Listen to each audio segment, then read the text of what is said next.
ماذا يقع للمنتخبات الموريتانية من جميع الفئات؟ ووالو، وما كاينش شي فريق يحمر الوجه بالنسبة للموريتانيين. وهذاك الشعب راه كيستحق منكم حتى هو يفرح، وهذاك الشعب حتى هو راه كيستحق مسكين حتى هو يشجع، حتى هو ينافس، يكون في المنافسة. اشنو خاصو؟ تبارك الله حداكم جيران كيحققوا نتائج زوينة، مالكم ما تستافدوش منهم؟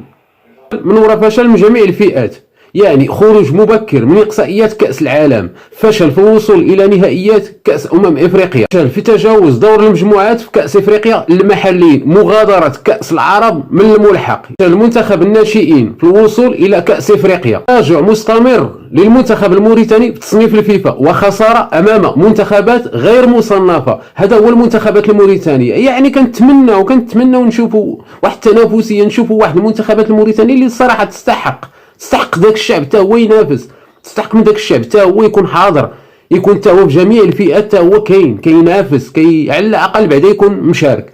ماشي والو كاع، والو فشل من ورا فشل. اش باقي؟